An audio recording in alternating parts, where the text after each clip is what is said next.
I have asked him not to do that in the past. He needs to watch that in the future. It will lead to disorder. Thank you, Mr. Speaker. Well, it's really interesting, isn't it, listening to Mr. Joyce speak.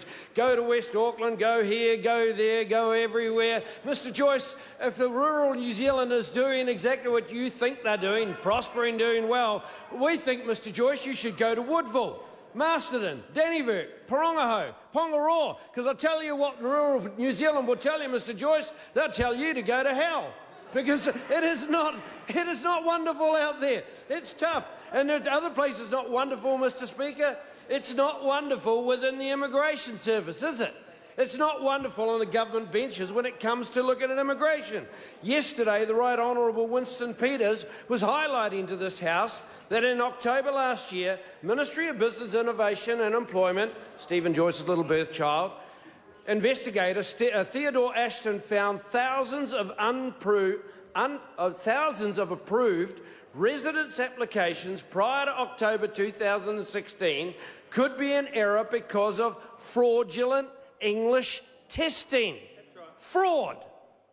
In November 2015, Nigel Bickle, Deputy Chief Executive of Immigration New Zealand, said on a test sample of, get this, listen up government, on a test sample of 95 out of 98 visa applications, applicants were not asked for any evidence that they met the minimum English proficiency test. And it goes on and on. But wait, there's more.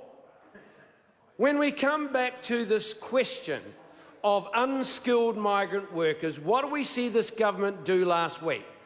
It announced a revamp, it announced the tightening up and changes, but then last week it backtracked on changing immigration rules to rein in immigration numbers as New Zealand's net migration numbers continue to skyrocket to 73,000 in the last year. So announcing that $49,000 income would be the threshold, and then they cut it down to $41,000. Why? To retain an extra 6,000 to 7,000 extra unskilled migrant workers. So the government's tinkering around the edges, trying to deal with the problem of net migration, announces a sensible policy, and then on the back of some pressure from employer lobby groups who want to prop up unprofitable businesses and want to continue to exploit cheap migrant labour, they do a backflip. Well, we know in New Zealand First that this has been going on for years and years and years under this government, especially in the area of low-skilled jobs such as in hospitality, restaurants, cafes, retail, rest homes, and labouring and fruit picking. And I've got to tell you, Mr. Speaker, just last week I had anecdotal evidence of a courier operation in Taupō, where an immigrant, low-skilled migrant is working for $3 an hour, but nice and neatly using the employment rules to circumvent that by having a contract on the promise of residency down the line. Now, this government has been told time and time and time again of these corrupt and fraudulent practices and, dare we say it, abuse of migrant workers. But they still continue to ignore it. So what's New Zealand First telling you we're going to do?